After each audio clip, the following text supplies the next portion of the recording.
Well, I have to tell you, I am so energized, literally, over this conversation that we're going to have and our wonderful guest, Kristina Miller, who you're going to meet shortly. This topic, your vision, your practice, just resonated so well.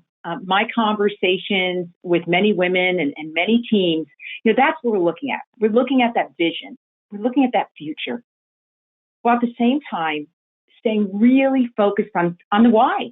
It all starts with the why. And I'm one of those quote people. And as I started to think about vision, I thought about women in my lifetime who've had an influence on me. And I have to tell you, this screen could not possibly hold all those women. So I had to distill it down. In fact, there's one more woman that I'm going to bring up. I do encourage all of you, when we wrap up, you have a little time, to really step back, take a pen to paper, kind of old school, and think about the women who have impacted you.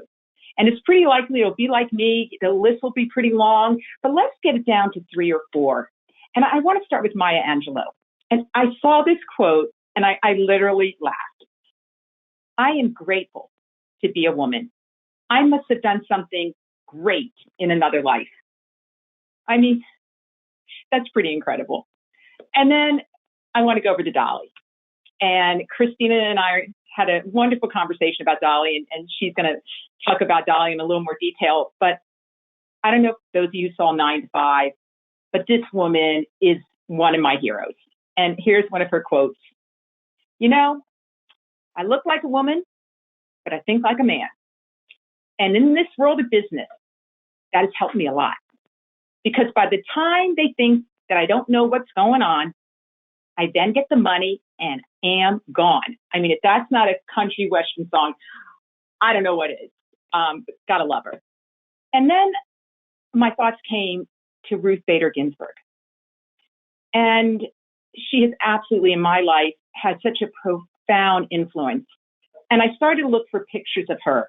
And then this young girl popped up. And it got kind of emotional because that's our future. And the quote that I took is just so tied in to this little girl. Fight for the things you care about, but do it in a way that will lead others to join you. And her legacy, I just feel, is personified in this example of this young woman. Now, when we think of life and purpose, it's interesting. I was having a conversation with Kristina and another wonderful woman on her team, Teresa, and we were talking about the concept of an ideal life. And we started thinking, ideal life? Not so sure. But can we live our best life? We can. But it involves so many different aspects of our lives. And in some cases, very uniquely women. And often when I have these conversations and I ask, what is your best life? It's a tough conversation. There's not easy answers. And I find it can become very emotional because now we're asked a question and we're thinking, what does that look like? So as you consider your best life, we need to bring in a lot of pieces. We need spirituality. It could be yoga, whatever type of influence hits your soul, that's got to be considered. Could be being a grandparent and the joy that comes with that. I have 2 young grandchildren, and to me, it doesn't get better than that. It has enriched my life. It could be a parent. I love the little teepee with the mom and her little boy. That may be you. And then the woman who's gone over her finances, such a critical part of our lives, ensuring that we really have control over our finances.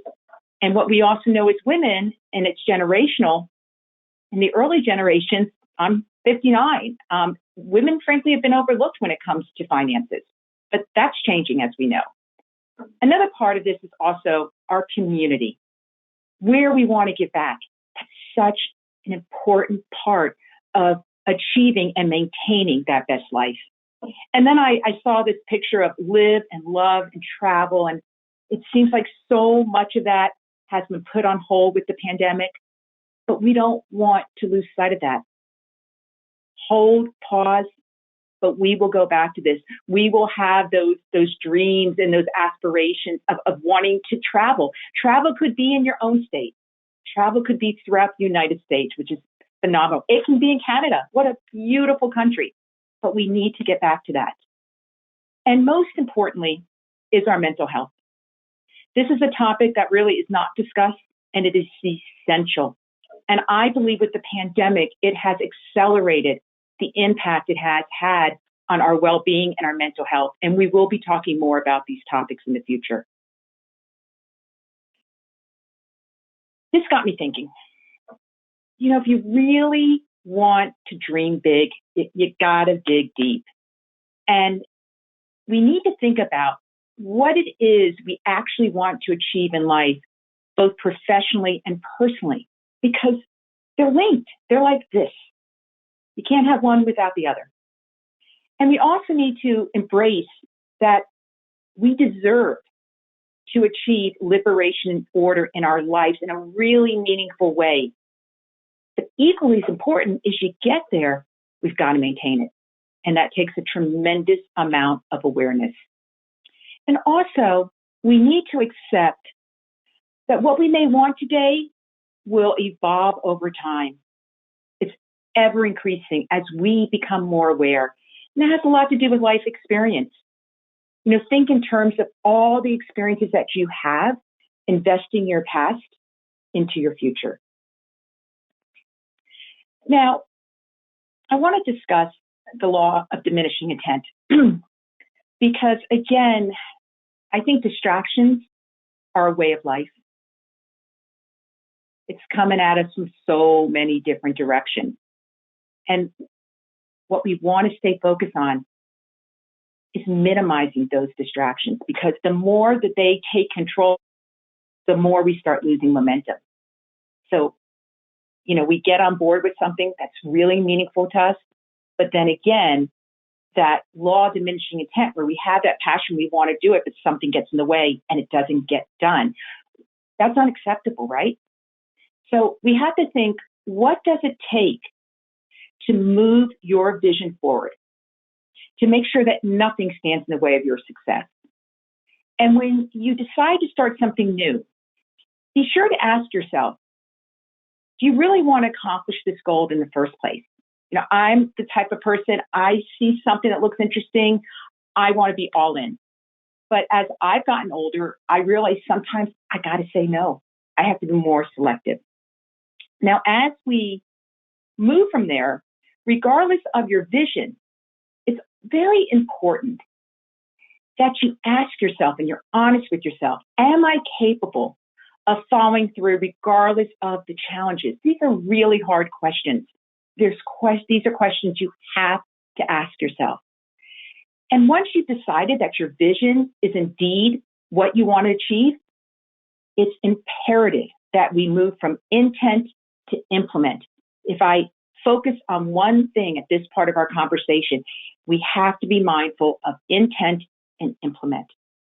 Implementation is what drives us forward. Now, in terms of holding yourself accountable, there's an acronym I really like. It's memorable and it's SMART. And let me break this down for us. The S is for being specific. And all of you know this. Your vision, be it on a personal level, on a professional level, we need to distill it where it's very specific, very, very specific. And then we have to consider, is it measurable? Can we measure as we go along our progress? And then achievable. Your vision naturally is going to require discipline. There are going to be challenges, but it shouldn't require that you neglect other important areas of your life. And we need to be realistic. Yourself, your associates, we're all starting from different points. We have different skill sets. We have different abilities. We have our commitments. We have life experiences. And again, we're starting from different places, and we need to be mindful and we need to be respectful of that. In fact, Elaine's going to be talking about that later in the presentation about different personalities and how we adapt. And lastly, a time frame. We need to identify the desired time frame for ongoing implementation of your vision. And my recommendation is you need to revisit this every 90 days, be it just yourself sitting and really dialing in, or certainly with your team, because you want to make sure that everybody is pulling in the same direction. And now let's talk about making your vision a reality. There's a few steps here. Out of your mind doesn't mean you're out of your mind, okay? Out of your mind is taking the 4 or 5, 6 things that come to mind that you want to accomplish over the next 90 days, 1 year, and 3 years, and getting it down on paper. And we need to have professional goals, and we need to have personal goals, and they need to be realistic. And then you need to revisit it every single month on the weekend, a half an hour, a cup of coffee or tea. Sit down and monitor your progress. And lastly, you need to treat yourself. You need to treat yourself. So write down based on that time frame, what are you going to do for yourself? And make sure it's self-care. Make sure it's something that's unique to you and something that's going to build on itself. Now, in terms of turning your vision into reality, this is a mindset. And going through this exercise, even to the point of writing it down and holding yourself accountable, this is what's going to set you up to be able to see your vision become a reality. Keep in mind, though, it's going to require continuous refinement. But that's critical. That mindset of understanding that nothing is stagnant. We have to continuously raise our awareness so that we can fine-tune and we can achieve those breakthrough results. Now, I'd like to bring on this amazing woman, Kristina Miller. And I've had an opportunity to work with Kristina and her leadership team now for several years. We started off naturally with this, solely focused on business. And over time, we found we had so much in common. And there was just this amazing energy with us. And this has also developed into a friendship. And when I thought of this presentation, my mind immediately went to Kristina. And you're going to find out in a moment why I'm smiling and why I feel so fortunate to have this partnership. Kristina is the Director of Operations and Senior Financial Planner at CFO for Life. And Kristina is also a native Texan and resides in Colorado with her husband, Andy. And in her free time, she enjoys reading, live music, and anything outside. And at this time, I'd like to introduce Kristina Miller. How are you, Kristina? I'm good, Marci. How are you? You're making me blush without perfection. Well, I do that to people sometimes that I really like. How's that? Okay, well, I appreciate that. I thank you so much for asking me to sit and chat with you about some things that I know are very important to both of us. So I appreciate the time. Oh, I love it. And, I started the presentation off, Kristina, with, as we were talking about the symposium, it brought out a lot in us, and Teresa joined us. It really, it tapped into a lot of emotions, which I don't think any of us expected. Right. It was very surprising. I think as women, I don't think there's a problem with being emotional. That's part of what makes us women sometimes, for some women, and obviously us being cut from the same cloth. Yes, it stirs some things. Indeed. And on a lighter note, we started to talk about women that really influenced us, and Dolly just came up, and in fact, Dolly just made not long ago this really significant contribution to COVID research. And, just one facet of this amazing woman. So I could go on and on and on, but I'm going to swing it over to you. I'd love you to tell the women that are part of our symposium, a bit more about you, dovetail into the Dolly quote, and we can go from there. Yeah, absolutely. So I have been in the financial services, financial planning business for 20 plus years. I've been at CFO for Life for just a little over 8 years. and I direct the team, all the operations of the firm. And I also work with the vast majority of our AAA clients here at CFO for Life. So I carry a pretty full plate and several hats, but I love every bit of it. And I have not been willing to let go of any of it. So, but yes. And I think what got us talking about Dolly was that exact thing, was the vaccinations were coming out and how amazing she was. And then we realized that we have a common admiration of her. And you had mentioned a Netflix documentary that I had not seen before, but I did end up watching it, and it's phenomenal if anybody hasn't seen it yet, because when they made Dolly, they literally broke the mold. Like, she's beautiful inside and out. But she has also managed to be very successful in a business that is primarily dominated by male, especially at that time, right? Country music at that time in the 60s, it was almost all male singers for the most part. And she managed to, write over 3,000 songs and just have this heart of gold and remain a woman. She didn't shy away from her femininity or her qualities and traits as a woman. And, her quote is, I think she's a accidental feminist, I guess you could say. She does not see herself as a feminist, but I think a lot of women admire her for her strength, but also for retaining her feminine qualities. The quote I think we found there was, I think the way I've conducted myself, my life, and my business speaks for itself. I don't think of it at all as being feminist. I believe that women should be able to do anything they want.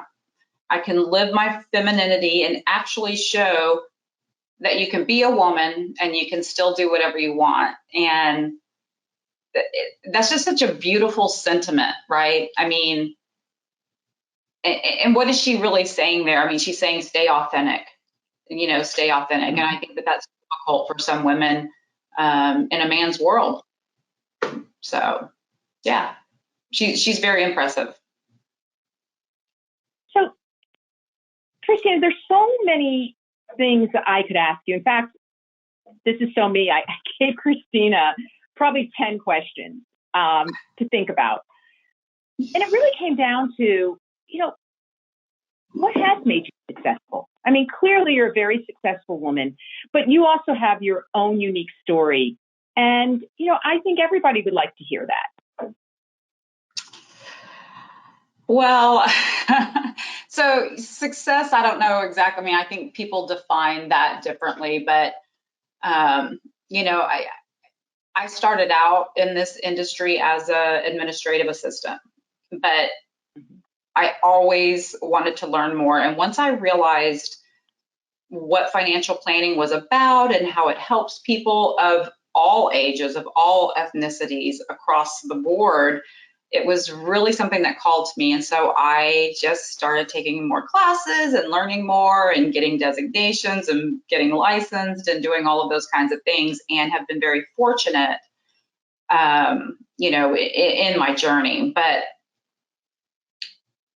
I would say that I have also managed to remain true to myself. I am who I am. I don't apologize often for who I am, but I'm not perfect. I am constantly evolving. I am constantly looking for new ways to better myself, better my firm, better my staff, better my managers. I mean, there is just so much information out there that if you want to learn, you can. And so I think that continual learning has been a big part of my success. And I know that this is going to sound very cliche, but surround yourself with people smarter than you.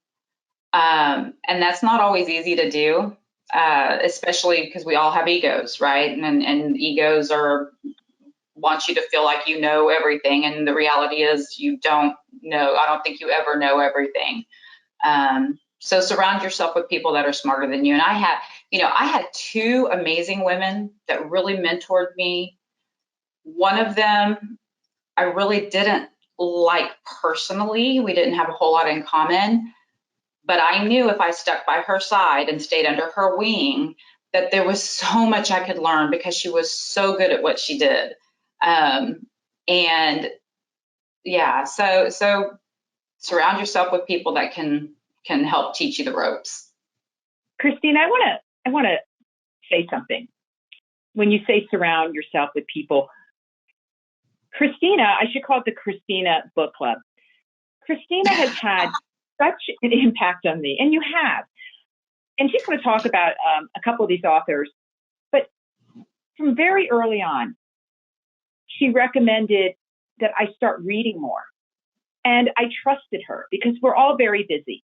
And one of the first books, right, was you and Levi was Traction. And it just, right? You all invited me in. You said, read this book. It was December of 2019. And I read it, and the train was out of the station. And I'm so grateful because as, you know, I've been an advisor for over 10 years, coaching people.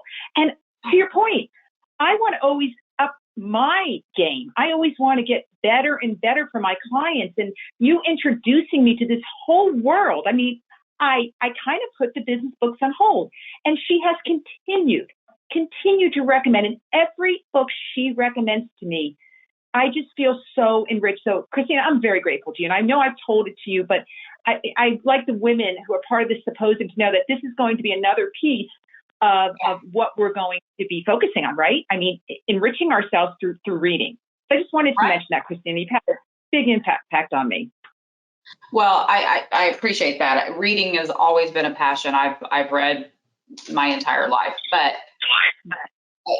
I'll pat you on the back for a second though, Marci, and I don't know that I've specifically said this to you, but the Traction book and the EOS and all these kinds of systems, right? I mean, when we started that, we were also in the middle of our Pareto coaching, which was already shaping and forming and changing kind of our organization and our structure, you know, down to our hiring practices and our M&A processes, just, you know, really changing our firm for the better. And then here comes Traction. And you embraced that. And what we were able to meld kind of bits and pieces of both of it to make what works for our firm. So, you know, not everything is cut and dry. Not every piece of information you get is going to be applicable. But you can think outside the box and you can kind of, you know, make it work for you. And I applaud you for embracing that because it's not always easy. Some people are, well, this is the way we do it. And, you know, so it's that kind of flexibility that makes people better, right? So. Absolutely. Yeah. So that was a great book.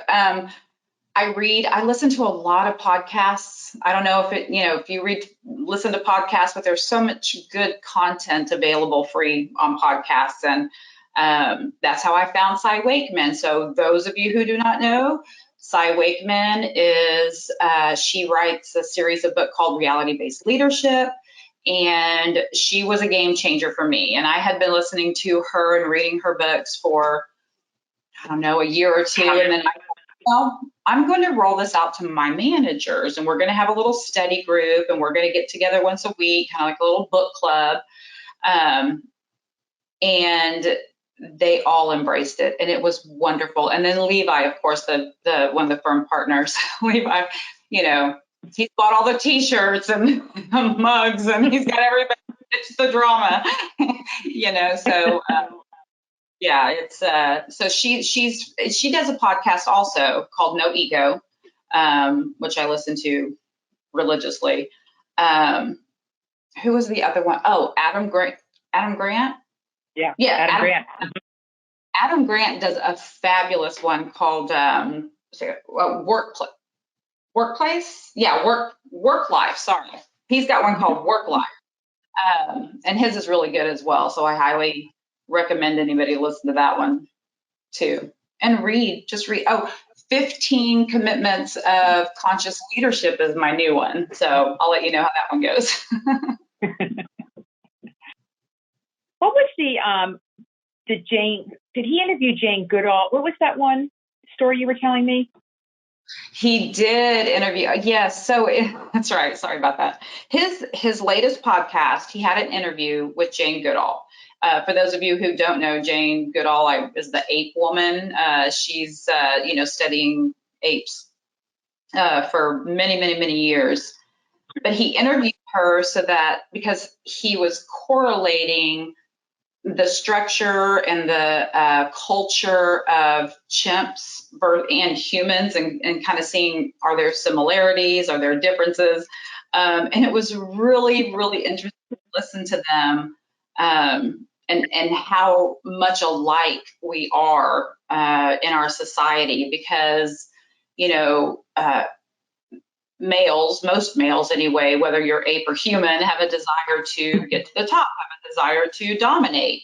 And in her observation, she said, there's two ways that male chimps get to be alpha.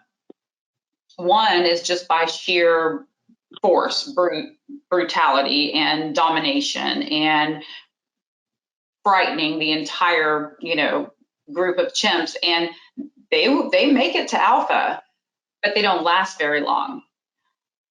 The second group that gets to alpha are groups that use their intelligence and collaboration, and it's really interesting. And those that make it to be alpha last much, much longer, and I thought that was just really fascinating, because you can be dominating, you can make it to the top, and you can be a boss, but you're not really a leader, right? You've gotten there using various methods, but you're not really leading anybody. You're dominating, and you're, frightening people, basically.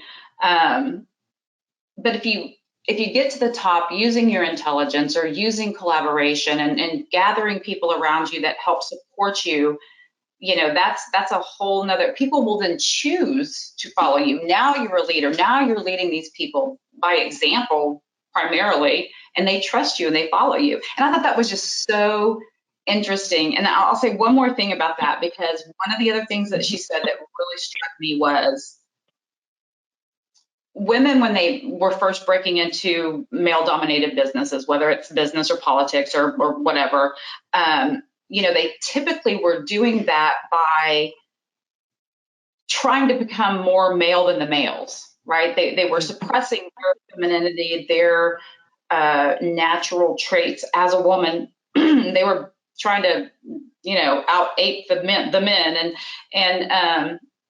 but instead of doing that, if we could just bring to the table what we have naturally to offer, which is typically, not only intelligence, but compassion and understanding, and, just the intuitiveness that a lot of women have. I think that those are qualities that also need to be brought into the workforce, not trying to just be another man or act like a man. I think that the two together, right, the man and the woman together, can be highly successful. So, well, Kristina, that's an incredible story to wrap up our segment. And I could just talk to you because, first of all, you're highly intelligent. You raised my game, but you're a great storyteller. And I'm pretty confident that the women who are attending this symposium, they're going to remember some of these stories, because stories are so critical. That's what we really hold on to. So, Kristina, thank you so much. I can't wait to talk to you offline. And again, very, very grateful for you joining us today. Thank you, Marci. I appreciate it. Take care. My pleasure. You too. All right. Well, now we're going to hand it over to Elaine.